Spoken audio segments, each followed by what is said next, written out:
The Galactic Council had existed for over 12,000 years. It was made up of the oldest and most advanced species in the known galaxy. They met in a huge floating station called the Nexus, a shining sphere bigger than many moons.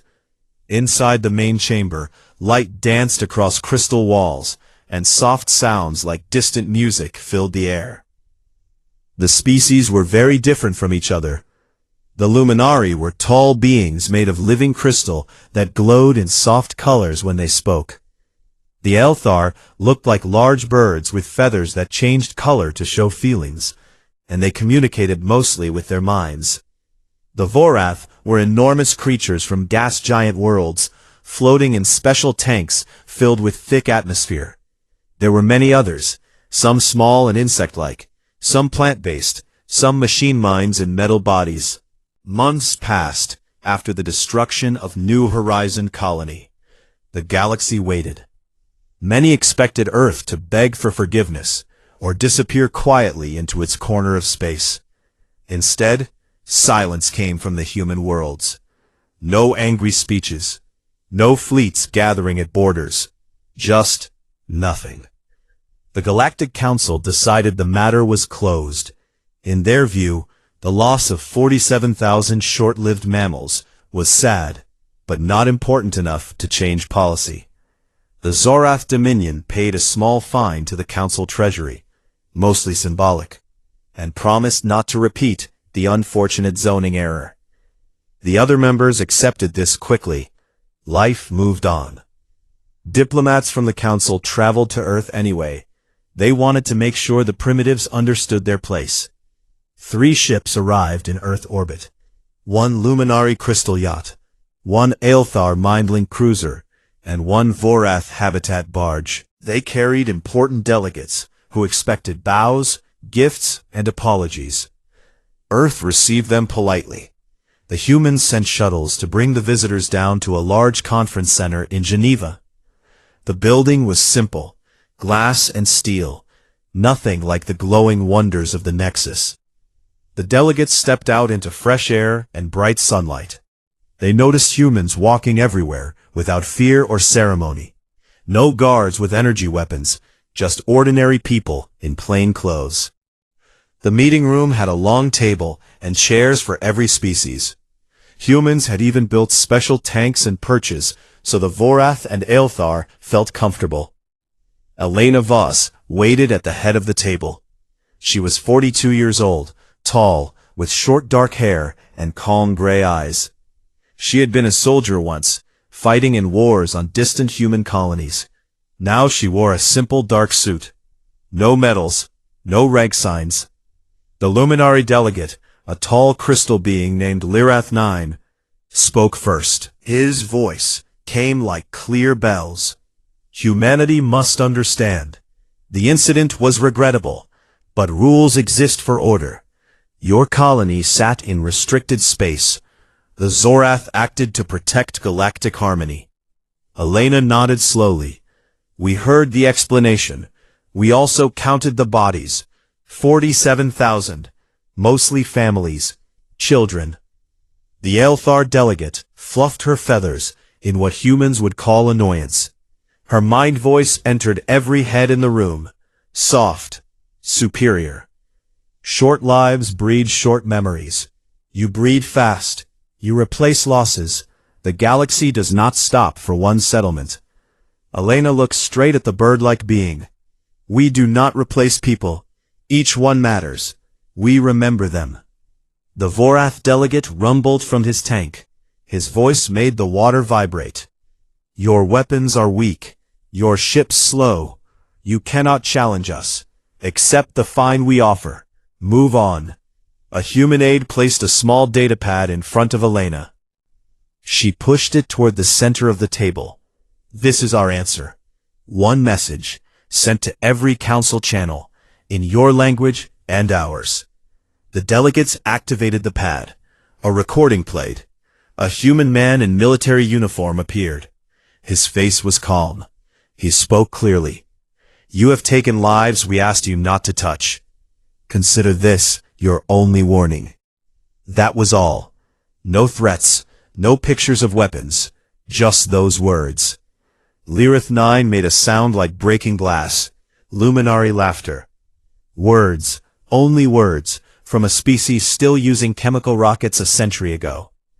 The Aelthar mind laughed too. They posture, like younglings showing teeth before they have claws. The Vorath bubbled. We will increase patrols near their space, remind them who holds power. Elena stood up. Thank you for coming. Safe travels home. The delegates left feeling pleased.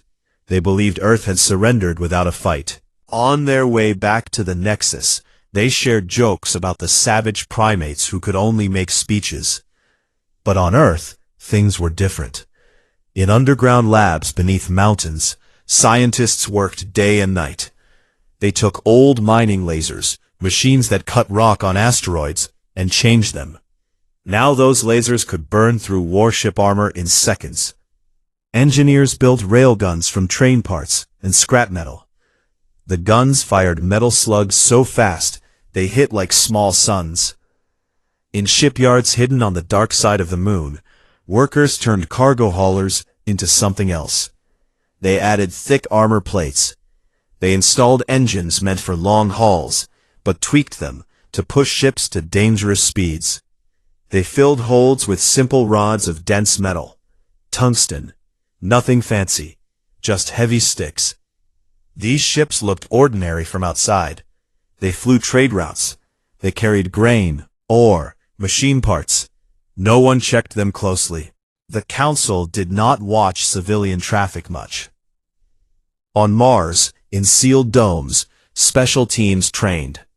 Men and women learned to fight in zero gravity. They practiced with knives, not energy swords. They used guns that fired metal bullets, not plasma. Simple, reliable, deadly in close quarters. They trained to board enemy ships, to cut through doors, to move fast in tight halls, to never stop, never surrender. Their instructors repeated one phrase: we do not fight fair, we fight to win. Above it all, Elena Voss traveled between Earth, Mars, and the outer colonies. She met with leaders. She read reports. She listened to engineers explain their new weapons. She never smiled much, but her eyes showed something hard and certain. One evening she stood on a balcony overlooking the Pacific Ocean. The sun set red and gold. A young aide approached. "Ma'am, the last sleeper ships are in position. They report ready." Elena nodded. "Good. Tell them to stay dark. No signals. No mistakes." The aide hesitated. "Are we really going to do this? The whole galaxy against us?" Elena looked at the stars appearing one by one. "They think we are weak because we waited. They think we forgot. They will learn we never forget, and we do not forgive easily." Far away, at the Nexus, the Council held another session. They discussed new trade rules. They laughed about the human warning. A Zorath general boasted on the floor. "The primates will kneel soon, or we will teach them again." No one noticed small anomalies on their sensors. Tiny gravity shifts near their core systems. Flecks of dust moving too fast. Unimportant. Easily ignored. The galaxy prepared for another normal day. Earth prepared for something else. In hidden hangars, final checks finished. In quiet rooms, soldiers wrote letters to families. In labs, countdown timers started. The silence from Earth was not weakness. It was the sound before the storm. The attack began at 0317 Standard Galactic Time. No declaration of war. No warning lights on Council sensors. No dramatic speeches broadcast across the stars. It started with silence breaking. Across dozens of systems, small civilian freighters that had drifted quietly for months suddenly changed course. They were not armed in any obvious way. No glowing gun ports, no missile racks, just ordinary hulls carrying ordinary cargo. Then the first rods fell. From one freighter near the Zorath outer defense line, a hatch opened. Inside sat 20 long tungsten rods, each 3 meters long and as thick as a human torso. Simple engines fired. The rods accelerated hard. In minutes they reached 40% the speed of light. No fancy warheads, just mass and velocity. The first rod struck a Zorath orbital fortress. The station's energy shields were built to stop plasma bolts and antimatter torpedoes. They laughed at kinetic weapons from primitive races. The rod ignored the shield completely. It punched through like a needle through cloth. The impact released energy equal to a small star going nova in one spot. The fortress folded inward, then exploded outward in a cloud of molten metal and atmosphere. Alarms screamed across the Zorath home system. Commanders shouted orders. Fleets scrambled. But more rods came. Not from one ship. From 20. From 50. Sleeper vessels that had posed as ore haulers. Passenger liners. Repair tugs. Each released its payload. Hundreds of rods. Thousands. They spread out like a storm of iron rain. Planetary shields flickered and died under repeated hits. Cities vanished in bright flashes. Mountain ranges cracked open. The crust itself buckled. Billions of Zorath died in the first hour. Their hives, towering structures that reached into the clouds, collapsed like sand piles. The oceans boiled where rods struck deep water. At first they thought it was a malfunction. Then reports flooded in from every direction. Not elegant strikes, not surgical, brutal, indiscriminate in their efficiency. The humans did not target military bases only. They hit everything that supported the Zorath war machine. Shipyards, fuel depots, command centers, food production domes, power grids, all gone in waves. The Aelthar delegate fluttered in panic. This cannot be. They have no fleet. But the humans did have ships, not beautiful warships with smooth lines. Ugly things, boxy, patched together, engines too big for their frames. They appeared suddenly from dark orbits around gas giants and asteroid belts. Stealth coatings made from scavenged civilian materials kept them hidden until the last moment. One group of these corvettes, only 12 ships, closed on the Zorath flagship, Pride of the Swarm. The flagship was 3 kilometers long, covered in heavy armor and point defense lasers. It turned to face the tiny attackers. The human ships did not fire from range. They accelerated straight in. Point defense tore 2 corvettes apart in seconds. The rest kept coming. At the last moment they released magnetic grapples and boarding pods. Small cylinders slammed into the flagship's hull. Cutting torches burned through armor in heartbeats. Human soldiers poured out. They wore simple armored suits. No glowing energy blades. Just monomolecular knives, shotguns loaded with flechette rounds, and grenades made from mining charges. They fought dirty. They shot out lights. They cut power lines. They moved in pairs, covering each other. When a Zorath warrior charged with acid claws, a human met it with a point-blank shotgun blast that shredded carapace and flesh alike. Inside the flagship bridge, the Zorath admiral screamed orders. His guards fell one by one. A human soldier, face hidden behind a cracked visor. He dragged the admiral to a view screen. The camera drone captured everything. The human spoke in calm, standard Galactic. "This is for New Horizon."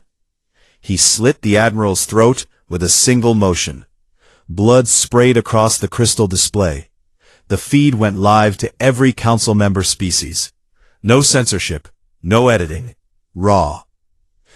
Similar scenes played out on other flagships. Boarding teams took data cores. They broadcast executions.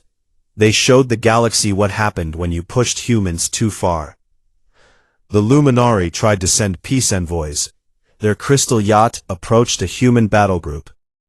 A single railgun slug from a hidden platform vaporized the yacht before it could transmit a message. The message was clear. No talks until the killing stopped. Vorath habitat barges, massive floating cities, tried to flee. Human drone swarms caught them. The drones were small, made from old asteroid miners. They latched on like ticks. They planted fusion charges deep in the structure. When the charges went off, the barges cracked open like eggs. Millions died in vacuum. The council chamber filled with screams. Mental, vocal, ultrasonic. Delegates watched their fleets burn. The Zorath Empire, which had stood for 8,000 years, crumbled in less than 2 days. Their homeworld was a glowing cinder. Their colonies surrendered or died. Then the humans stopped. Not because they ran out of weapons. They had more. Sleeper ships still waited in deep space. Rods still sat in launch tubes. But they halted. Every attacking force froze in place. No more strikes. No pursuit of fleeing ships. A single transmission reached the Nexus. Elena Voss appeared on every screen in the chamber. She stood on the bridge of a human command ship. Smoke drifted behind her. A cut on her cheek still bled. Her voice was steady. The Zorath Dominion no longer exists as a military power. We have ended their ability to harm anyone again. The rest of you watched. You did nothing when our people died. Now you see what happens when we act. She paused. We demand the following. Full reparations to every family of New Horizon. The dissolution of the Zorath seat on this council. Recognition of all human territories as sovereign. A binding non-aggression agreement signed by every member species. And human oversight fleets to enforce it. Voices rose in the chamber. Anger, fear, disbelief. A plant-being delegate rustled leaves in outrage. This is madness. You cannot dictate to the galaxy. Elena looked straight into the camera. You murdered children and called it policy. We showed you what real policy looks like when it comes from Earth. Be grateful we stopped here. We could have kept going. The screen went dark. Silence fell over the Nexus. The ancient station's lights dimmed, as if in shock. Delegates stared at empty space where Elena's image had been. Outside, the human ships waited. Engines idling, weapons hot, ready to continue if needed. The galaxy held its breath. No one laughed anymore. The emergency session of the Galactic Council began less than an hour after the last human strike ended. The Nexus chamber, usually bright with shifting colors and gentle harmonic tones, felt cold and dim. Emergency lights glowed red. Many of the crystal panels had cracked from the shock waves of distant explosions transmitted through subspace relays. Delegates sat in their places, but few spoke. Most stared at the central holo display that still replayed fragments of the destruction. The once proud seats of the Zorath Dominion stood empty. Their banner, a black web on red, had been removed. No one dared touch the spot. It felt like a grave. Lyrath 9, the Luminary delegate, flickered weakly. His crystal body showed thin fractures along every edge. He tried to speak, but his voice came out broken and low. This cannot stand. Billions dead, an entire species reduced to refugees in a single cycle. We must respond. The Aelthar delegate's feathers lay flat against her skull. Her mind voice, usually clear and sharp, trembled when it entered the minds around her. They did not use forbidden weapons. No antimatter, no bioplagues, no neural disruptors. Only things, simple things. Metal, speed, knives. How? The Vorath in his tank made slow, heavy turns. Bubbles rose from his gills. His voice rumbled like distant thunder. They fought like animals.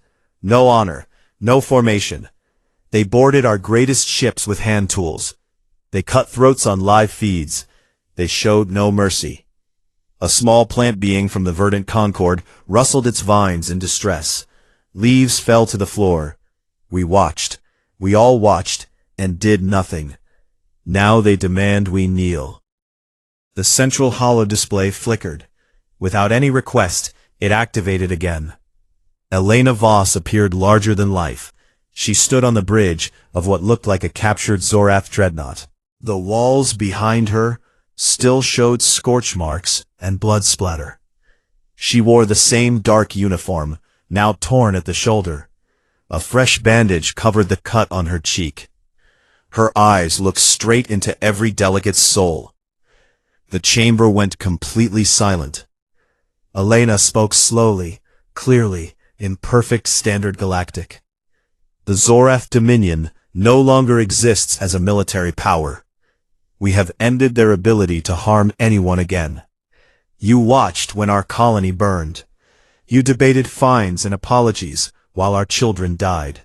You laughed at our warning. Now listen carefully. She raised one hand. A list appeared beside her, in glowing text. Simple white letters on black.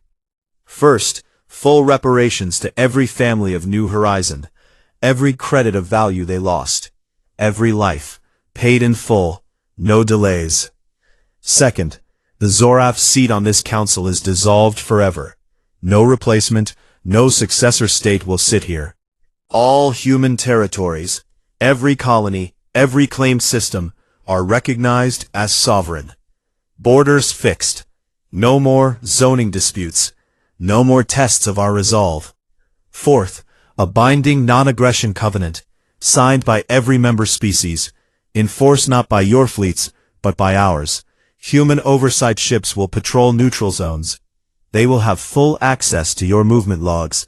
Any violation means immediate response. She lowered her hand. These are not requests. These are terms. You have one standard day to accept them in full. No changes, no counteroffers. If you refuse, we continue where we stopped. A luminary elder tried to interrupt. His voice cracked like thin ice. This is disproportionate. Galactic law forbids. Elena cut him off with a single look. Disproportionate. Her voice stayed calm, but it carried steel. Disproportionate would have been if we turned your capital worlds into the same glowing ruin we left on Zorath Prime. Disproportionate would have been if we hunted your refugee ships the way you hunted ours. We stopped at justice. Be grateful. The feed showed her turn slightly. Behind her, human officers worked at consoles. One nodded. Another gave a thumbs up. They looked tired, but focused. No fear, no doubt. Elena faced the camera again. You thought we were primitives. You thought our history of war made us weak. You were wrong. Our history taught us exactly how to win. We do not fight for glory. We fight to make sure no one ever does this again. She paused for 3 long seconds. One day. The clock starts now. The image vanished. For several minutes, no one moved. Then voices exploded. The Aelthar shrieked in mind and voice. They will destroy us all. The Vorath slammed a massive tentacle against his tank wall. Water sloshed. We must strike first. Mobilize everything. A machine mind delegate spoke in flat electronic tones. Analysis complete. Their sleeper assets remain active. Estimated remaining kinetic projectiles, over 12,000. Enough to cripple core systems in under 6 hours. Our combined fleets are scattered. Morale is broken. Victory probability below 9%. Lyrath 9 pulsed dimly. We cannot sign away our sovereignty to them. A quiet voice came from the back rows. It belonged to a small furred species rarely heard in debate. The Caliph. They had always stayed neutral. If we refuse, more will die. Not just ours. Everyone's. They proved they can reach anywhere. They proved they will not hesitate. The chamber fell quiet again. Delegates looked at each other. Old alliances cracked in those moments. Fear replaced pride. The ancient council, which had guided the galaxy through wars, plagues, and star deaths, realized something terrible. Humanity had not fought their war. They had ended it before the galaxy could even begin to fight back. Hours passed. Messengers ran between delegations. Private channels buzzed with frantic talks. Some wanted to fight. Most wanted to live. When the deadline came, The central holo display lit up once more. This time, the entire council appeared as one image, every delegate visible, every face pale or dim or trembling. Lyrath 9 spoke for them all. We accept the terms, in full. The covenant will be prepared. Reparations will begin immediately. Human sovereignty is recognized. Oversight fleets may deploy. Elena's face appeared again. She nodded once. Good. Our ships will arrive in your systems within the week. They will carry the documents. Sign them. Then we go home. Almost. But remember this. We did not want this war. You started it. We finished it. Do not make us finish another. The connection closed. The chamber stayed dark for a long time. Outside the Nexus, human ships appeared on sensors. Not in attack formation, just there, watching, waiting. Engines quiet, weapons cold, but ready. The galaxy had changed in 3 days. The old order was gone. A new one had begun. And at its center stood a species once called primitive, now called something else. Years passed after the signing of the covenant. The galaxy changed slowly at first, then faster than anyone expected. The old Galactic Council was gone. In its place stood the Galactic Concord, a new name chosen carefully to remove the memory of the old arrogance. The Nexus station still floated in its ancient orbit, but the lights inside burned brighter now, and the air carried a different tone. No more soft music to cover fear. No more glowing crystals to hide doubt.